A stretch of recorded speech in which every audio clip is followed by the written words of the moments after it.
Ladies and gentlemen, this is the YouTube channel vlog show of inspiration and realness. Also, this is the YouTube channel vlog show of positivity, personality, and fun. This is Eric Lima Shenanigans of 1977, and now the perpetrator of these shenanigans, Big Beefy E himself from his Big Beefy Man Cave in New Bedford, Massachusetts, Mr. Shenanigans himself, and the two-time Chilling 3000 2022 End of the Year Awards winner, Eric M. Lima. Thank you, Mr. Announcer, sir, and thank you, and welcome to yet another episode of Eric Lima Shenanigans of 1977, episode 318 of the show. What's going on, everybody? It is January the 24th, 2023, and it's 2:18 p.m. We are the last full week of January, going into the shortest month of the year, February, and then after February will be my first vacation of 2023, my first vacation in the new room in March. And it'll be the week of my birthday, so I'm kind of really excited about that. And I'll probably, personally, I can't wait for my vacation because work, I don't want to say another word about it. That's all I'm going to say. I have no words at all. So, I'm not gonna talk about it. Not even going to PM anybody about it. I'm just going to say no words. That's all I'm going to say on that matter. But I got to hang in there. Okay, let's, forget all that. Another thing, too, I'm still trying to find, even though I have an app right now, but the problem is the video quality is a little low. When I did a playback, when I uploaded it to YouTube, and it uploaded it pretty fast, I was trying to adjust the video quality, and unfortunately, like I said, the app to merge videos that didn't change the video quality issue has died, unfortunately, is no more, and I don't know, the computer keeps updating, upgrading, and everything else in between. I'm hoping, I'm thinking about, I want to see if there's a webcam who has a built-in program for merging videos. That's probably what, even though this webcam currently works, I'm hoping to get a webcam that has a built-in merging program to merge videos together. Because if I can find one of those, I don't have to worry about downloading apps for merging videos ever again. That's why I like to see. That way, you can say, okay, you can merge videos and all that good stuff. So that's what I'm hoping for. Priority exposure. There you go. Yeah. That's a. Oh boy. There we go. Nope. Frame rate's better. Frame rate is better. There we go. The frame rate is better. I'm trying to, because if I do the exposure stuff, it will be. So that's why I, personally believe that, I'm hoping, and I'm personally hoping to believe to have, I'm personally hoping hopefully to find a webcam that would have a built-in video merger. That way I don't have to worry about nothing. You know what I'm saying? I don't have to worry about finding in apps that would be the perfect merger, and I would have no issues whatsoever. So we'll leave it at that. Let's talk about what happened last night on Monday Night Raw. It's the 30th anniversary show. I have a lot of issues. The show was decent overall, but there are a lot of people having issues with it, and I'll explain. What that issue is. Hulk Hogan and Jimmy Hart decided to kick off Monday Night Raw. Hulk Hogan cut a promo about how Raw became this little teeny from this little teeny tiny show to the juggernaut that is today, the longest episodic running show in television history. And remember, Jimmy Hart was Hulk Hogan's manager when Raw was at its infancy at the time, back in 1993. Then it kicks off with now it was supposed to be a bloodline acknowledgement ceremony, like I said, but it got canceled because of the fact that Kevin Owens ruined the contract signed by beating the crap out of the bloodline, including Roman Reigns. Roman Reigns was no mood, and it seems like Sami Zayn, I think personally Sami Zayn ruined the potential bloodline ceremony. Now, they were supposed to say every generational member of the bloodline was there. Nobody from the legacy of the bloodline showed up except for Sikoa, the Usos, and Roman Reigns, and Paul Heyman, and putting trial on Sami Zayn. Paul Heyman presented evidence that Sami Zayn was against the bloodline all along and was in cahoots with Kevin Owens. And then Roman Reigns, about fed up, yells at Sami Zayn, yells Solo to hurt him. And then Sami Zayn went to go I know as Solo Sikoa, but he'll hit Sami Zayn with a Samoan spike. Jey Uso stops him. He say, "Hey, listen, he's helped us out before. He showed video evidence." And then he goes, "Fine, you're not guilty for now, but I don't want to see you until Saturday. So deal with what's going on tonight." So jump right into the Raw Tag Team titles: the Usos versus the Judgment Day, the team of Dominic Mysterio and Damian Priest, with Finn Balor and Rhea Ripley in their corner. The Usos, the Usos are, they were doing well, and Jimmy Uso meant to do a suicide dive, but he got hurt. Adam Pearce wants to make the ruling. Said, "Hey, listen, if you don't, you're gonna have to forfeit the match and forfeit the titles to Judgment Day." Sami Zayn goes, "No, wait, let me take Jimmy's place." So Adam Pearce goes, "You want in? Listen, I did it for the Judgment Day. I'll do it for you guys. You got it." And so Roman Reigns, Solo Sikoa, and Paul Heyman were watching the matchup, and it was a situation where Sami Zayn felt like it's a test to see if he passes, and then with the help of Sami Zayn with the 1D, the Usos retained the tag team titles, but then Reigns tells Heyman, "Listen, I just want to see Sami till Saturday." What if they have to defend the tag team titles? Remember, you get the SmackDown tag team titles. Roman Reigns is not thinking straight. He's not thinking very, very clearly here, because the fact is he's got Kevin Owens inside his head. That's the problem.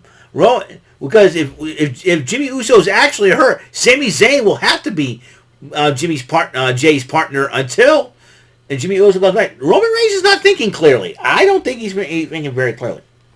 Meanwhile, JBL and Baron Corbin tried to enter the poker game, and the Godfather was standing at the door with a list. He's, "I don't see him with a list." No, And JBL, who knows the Godfather, it's like, here, get some money.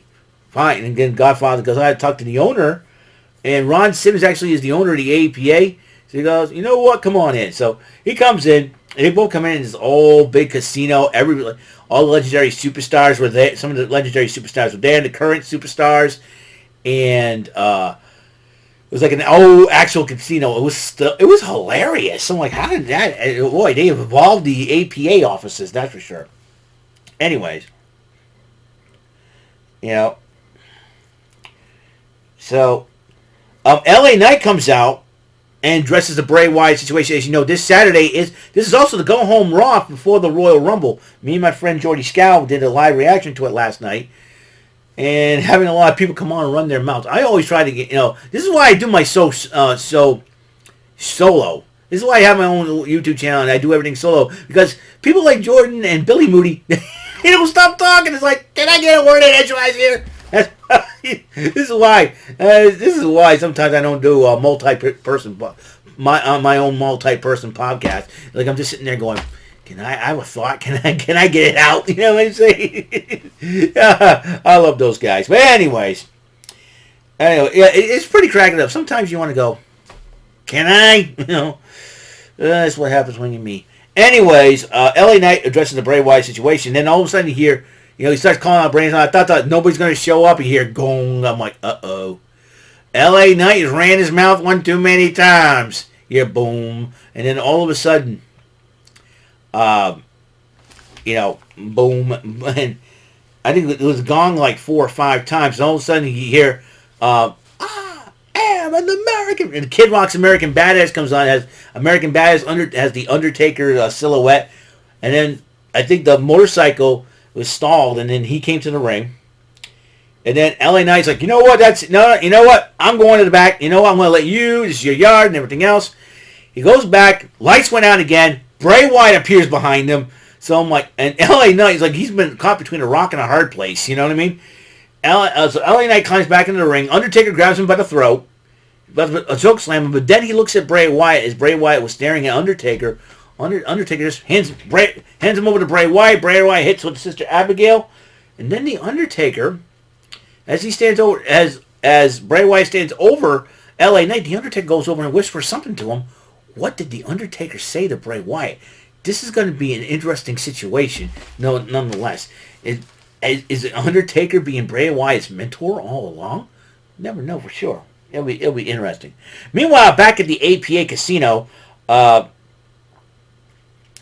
DDP, DDP, Alfred Kennedy, Medusa, and Corbin were playing poker on one table. Corbin was about to win another hand.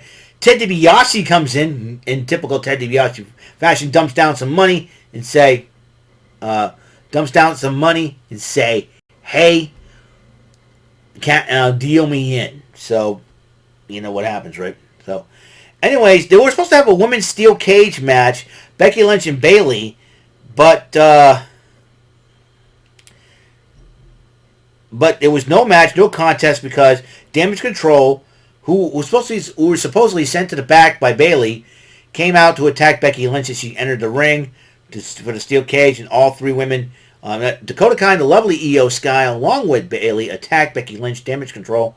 Then they escaped the cage afterwards.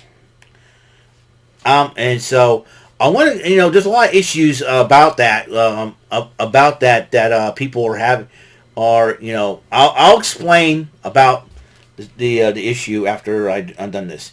Well, DX decided to come out to cause some havoc in the Wells Fargo crowd. Road Dogg, X-Pac, Triple H, and Shawn Michaels. And I thought I saw Billy Gunn, but I realized, wait, this guy's dressed in a red shirt.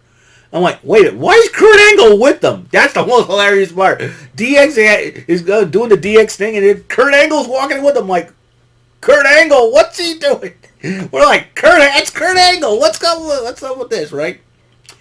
And then they go in the ring and they're doing their shtick, and Road Dogg's doing his tag team champions of the world shtick, New Age Outlaw, and he goes to bat and looks at Kurt Angle. What are you doing here? Not DX.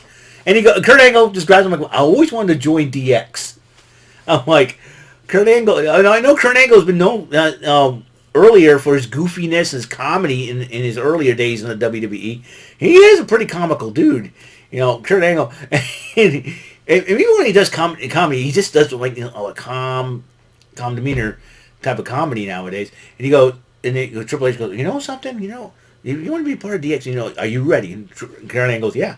He goes, are you ready? Well, then for the thousands in attendance, for the millions watching at home, let's get ready to, he's about to yell, suck it. And then all of a sudden, Imperium comes out, which was hilarious. I'm like, Imperium comes out? I'm like, oh boy, this ought to be interesting now. And then Imperium comes out, and then Ludwig Kaiser says, you celebrate all the filth and all this, you stupid degenerates and all. And they get in the face. And this is the most hilarious part of all. So DX says, who wants to fight us? Triple H gets nose to nose with Gunther, and he looks at DX. Hey, I'm retired, man. I'm retired. I ain't gonna deal with it. And then Road Dogg and X-Pac like, no, man, nope, not us, not. And all of a sudden, and then Shawn Michaels stares at Gunther. I'm retired too, and all that. I think the old man jokes come out. And so they all look at Kurt Angle, and Kurt Angle goes, I'm retired. I'm kind of retired, too. We need some guys out here to fight these guys. And then Seth Rollins comes out. Whoa! You got to love Seth Rollins, right? And Seth Rollins trying to get in the face of Gunther. Maybe Seth Rollins wants to shot the Intercontinental title. No. But we got one guy, and then all of a sudden Street Profits come out, doing their dance. Bring the swag, nobody can. And then they show love to DX and all that. So, wait a minute here. So we need someone to make this kind of match. And they all look at Triple H. What are y'all looking at me for? He says, this booking stuff isn't easy. But, we all need like a special guest and all that. We need a general manager to make some kind of matchup. Teddy Long comes down. Now a lot of people say, he's on SmackDown. He was on SmackDown general manager. Bear in mind, he was part of Monday Night Raw as a referee and as a manager. He managed Rodney Mack and, Mark Henry, remember the White Boy Challenge and all that. So Teddy Long knew a thing or two about being a general manager. He says, you know what I'm going to do, player? We're going to make this thing a 6-man tag team match. Player, holla, holla, with a special guest referee. And they're all looking around, and Kurt Angle goes, wait a minute. I can be the special guest referee. He's got the special referee, red, white, and blue striped shirt, referee shirt. I was like, that's classic. And he had stars on the pants. I'm like, this is great. Kurt Angle had this. So, anyways, 6-man tag, and also Jerry the King Lawler joins Kevin Patrick and Corey Graves on commentary. I mean, Jerry the King Lawler wore the outfit that he made his Raw debut on. So, and this was a heck of a matchup. Seth Rollins, Street Profits versus Imperium. But Street Profits and Seth Rollins did win the matchup. So it was good. It was good to see Jerry the King Lawler on commentary and see Teddy Long, Kurt Angle, and DX have a little fun at the and Imperium. They must be embarrassed. So, anyways, but then it was a poker tournament that ended with Baron Corbin and Ted DiBiase, and Baron Corbin beat Ted DiBiase with 4 aces. But as they were about to collect the money, Erwin I. Shyster goes, "Taxes, pal." I'm like, it's almost that time of year for taxes. And so, everybody, so as IRS and Ted DiBiase's laughing. I was like, Money Incorporated strikes again. And then all of a sudden, as they were collecting money, and then and then all of a sudden, IRS hands him a $100 bill. Yes, yours to keep. I'm laughing, so I was like, that was great. And then Ron Simmons comes by. Damn! Oh, boy. So, anyways, Kathy Kelly interviewed Bobby Lashley as they're about to get set up for the, no disqualification United States title match. MVP interrupts Lashley, tried to convince Lashley again. Lashley goes, "When I'm ready, we'll do this, all right?" So, anyways, then Ric Flair comes out to address the Wells Fargo crowd and introduces his daughter. Charlotte Flair was very, very proud. Charlotte Flair gives her father some love as she addresses the Wells Fargo crowd about being part of Monday Night Raw, and then Bianca Belair said, "This is my show now," and everything else. But they show a lot of respect. And Sonya Deville comes out, runs her mouth, and was getting upset. She used to be a Raw general manager at one point. So Bianca Belair, also Charlotte suggested that Bianca Belair and Charlotte Flair go at it. Bianca Belair and Sonya Deville go at it in a matchup. Bianca Belair won. She addresses Alexa Bliss for the Royal Rumble title match. Remember, this is the go-home show before the Royal Rumble. And then Alexa Bliss says, "I don't need Uncle Howdy or Bray Wyatt. I was going to rip off your face, but I'll leave the eye so you can see me walk out with the Raw Championship." And then they had Cody Rhodes' journey to the Royal Rumble, and he's actually going to be in the Royal Rumble. So Cody Rhodes is trying to rehab himself to get back himself from the pec injury. And so the Royal Rumble will be this Saturday. Cody Rhodes make his return. The Miz is in the ring, runs his mouth about how, where's my this, where's my that, where's my this, he wants to take all the glory. Kevin Owens out of nowhere, stuns him, grabs the microphone, dresses Roman Reigns, says he's going to beat Roman Reigns at the Royal Rumble for the Undisputed Universal Champion, and then as Miz gets up again, Kevin Owens goes, okay, stuns him. And then Bobby Lashley mentioned in the interview with Kathy Kelly that if it had not been for Brock Lesnar, I would have still been United States Heavyweight Champion. Interesting, he said that. No DQ, United States title, Austin Theory versus Bobby Lashley. The two beat the crap out of each other until both were down. Bobby Lashley's getting up. Here comes Brock Lesnar. Brock Lesnar comes out. F5s, both men. F5 Lashley first, and then F5 Theory on top of Lashley. 1, 2, 3, Theory keeps the title. Now, here's the only Raw was pretty decent. But, the WWE, this Raw, I think a lot of complaints, a lot of drawbacks to this one. No Stone Cold Steve Austin, no Rock, and only one women's legend was there. And I want to talk a little bit more about the women's legend, the women's legacy. A lot of people are saying, nowadays that WWE women deserves better. Even the Bellas called out the WWE. They were really upset about this.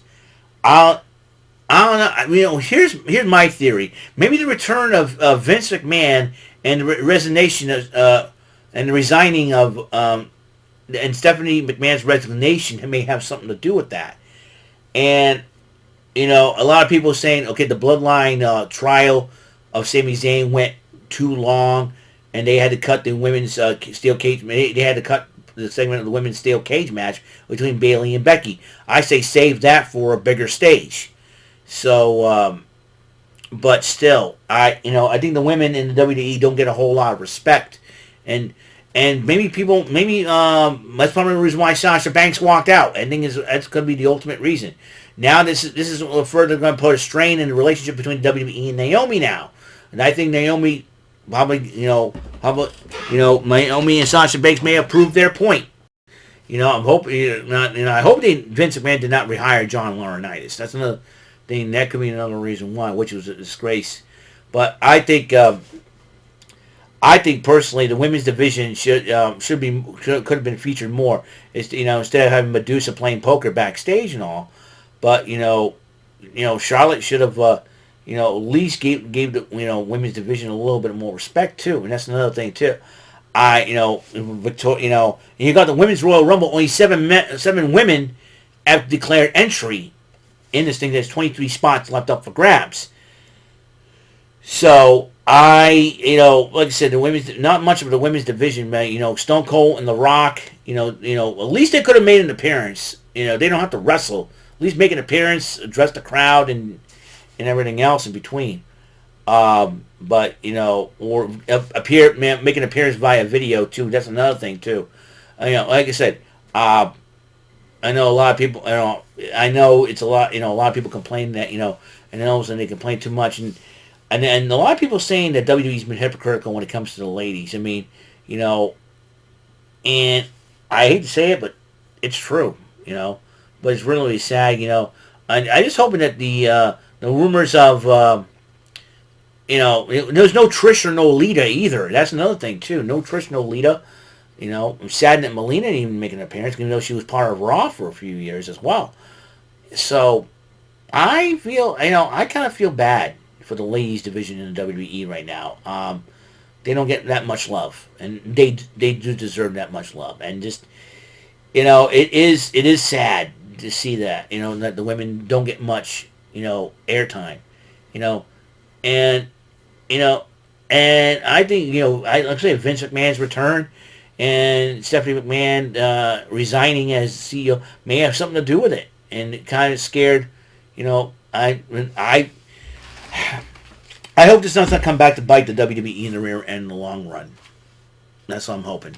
But if it does, I don't know what to think of it. But overall, though, the show is pretty good, pretty decent, and I think it's pretty good.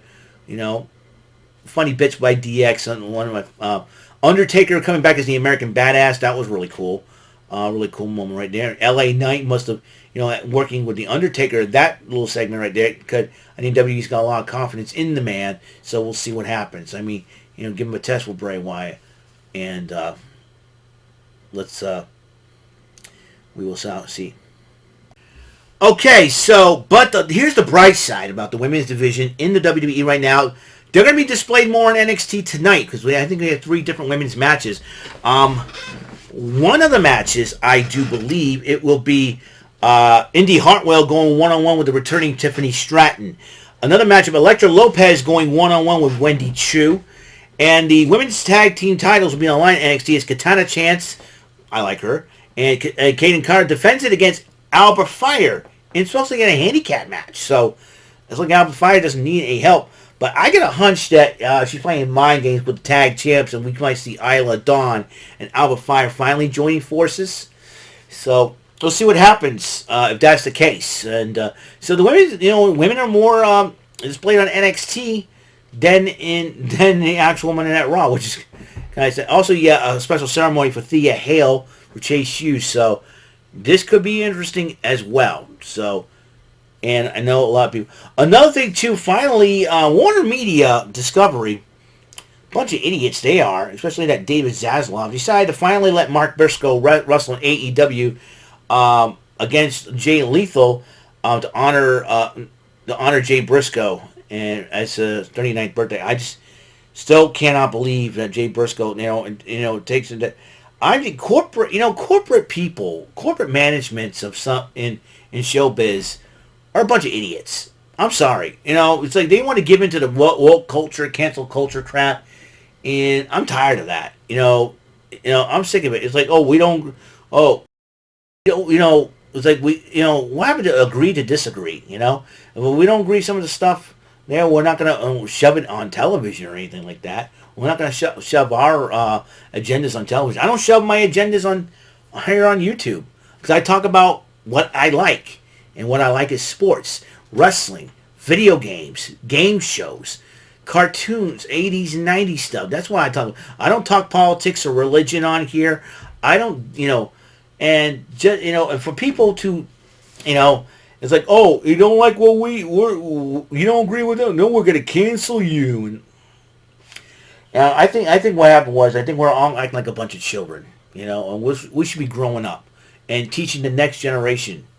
But unfortunately, this is why the next generation, this current generation, is not doing very well. It's because of that, because of we as adults are not setting the example for that we're supposed to set.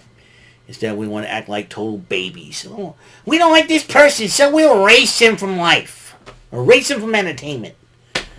And that drives me crazy to the point where I want to say, can I smack somebody?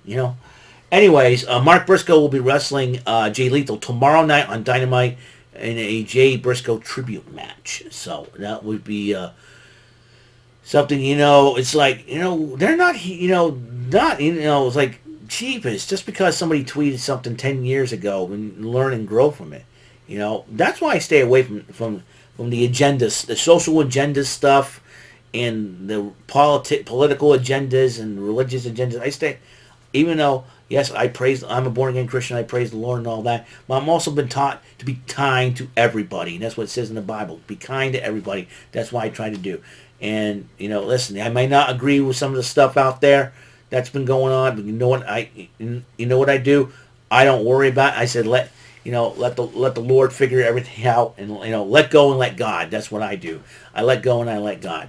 So it like I said, it's sad that people have to use excuses of something that happened 10 years ago to the tweet 10 years ago to basically, oh, let's cancel that because it's 10 years ago, dude. And people need to freaking grow up, But anyways, Mark Briscoe, I'm really excited about him wrestling with his AEW debut. But he is still one half of the Ring of Honor Tag Team Champions. And I'm sure they'll probably somehow vacate the titles, or unless Mark Briscoe finds himself another partner. But it's hard for him to do so without his twin brother Jay. They were twins, so my heart goes out to Mark Briscoe as well. I'm sure has got a lot of emotion. So, and Warner Media can go give themselves an atomic wedgie. That's what I'm thinking. So, anyways, so that's all the time we have on this episode of Raw is War. Raw is 30 Event Center. I thoroughly enjoyed talking about Raw, talking wrestling, and just trying to give out positive content. But sometimes there's a lot of things going on in my mind once in a while, like say, hey, let's but anyways, I'm just very blessed to have a lot of good people in my life, and just very, very thankful for my good family and good friends, and just and just able to use this as a platform to talk about stuff that I like and all that. And let's see. Now, speaking of which, what's coming up next will be the High Rollers Trebek Tuesdays. High Rollers was one of the first American game shows Alex Trebek hosted, I do believe. I know he hosted a lot of Canadian game shows as well, because he is from Canada. He was from Canada. And, and one thing, like I said, again, about Alex Trebek, he was really cool. Like he is a great blend of sophistication, a little bit of comedy. He's got a little bit of comedy. He'll tell a funny joke here and there. But I think when he's not hosting, he is more comical. If you see it on Card Sharks, like, oh, he does all these silly voices, just have a lot of fun. But at the same time, Alex Trebek is good at what he does, and when it came to game shows. And High Rollers was one of the first game shows. And even though I played the 87 version that was hosted by Wink Martindale, I want to honor Alex Trebek because I'm not a huge Jeopardy fan, because Jeopardy's like, is as educational as that show is, as that game show is educational, too quiet, and it does not, it doesn't bring the excitement of games of luck and chance and all that. and you know, like Bullseye, Joker's Wild, Tic Tac Toe, Press Your Luck. Those are my kind of games. Like you hit a bad guy, oh no, and it's people reacting and all that. That's the fun part. And I'll play card tricks. Oh, I busted. And something like that. Just you know, so Jeopardy is more educational. It was more of an educational game show than anything else. And having somebody as smart and intellectual as Ken Jennings hosting and Mayim Bialik hosting, which is really cool. Mayim Bialik is probably one of the most talented actresses ever. At the same time, she's very intellectual too. You know, but I have respect. But hey, I've always enjoyed High Rollers, so I want to honor Alex Trebek that way because that was one of the first American game shows he's hosted. So that's why I chose High Rollers to be on Trebek Tuesday. So that on Tuesday, so Trebek Tuesday. So you got that upcoming. As you know, AEW Dynamite tomorrow. Thursday, Wild Wednesday, you got Press Your Luck, Banks on Tomorrow Thursday. Friday, you got Fearless Friday with Bullseye and all that. I'll talk about what happened on Impact as well. Saturday, Shenanigans Cade 5, Activision's Kaboom again. And Godfather Dom, you don't have to keep requesting games. You don't have to keep doing it. You don't have to make an obligation to request games for me. I do appreciate getting some input and all that. But you don't have to do it every single time. You know what I mean? I appreciate it, but you don't have to do it every single time, bro. Because I'll probably come up with a game or two. Cause, sometimes a lot of what mood I'm in, what mood I'm in. So so Godfather don't appreciate. So I'll be playing Activision Kaboom. I had to bust out the PlayStation 2. I got Activision Anthology. I gotta find that as well. Or I could bust out the Atari Flashback 2 Gold. Who knows for sure? So. That's all the time we have on the show. And I hope you guys tune in. I hope you guys will be all right. And episode 318 is complete. Raw is War. Raw is 30. Event Center. And I'll see you in the next episode of Eric Lima Shenanigans from 1977. Until then, Mr. Announcer, take us home. That is all for today's episode of the show. This is Mr. Lima speaking for Eric Lima Shenanigans of 1977. A Big Beefy E, do it for Bob Saget production. And in association with A Sweet Bofa Raving Dingleberries Telepictures and Distribution. Thank you for watching another great episode of Eric Lima Shenanigans of 1977. Until the next episode, goodbye for now.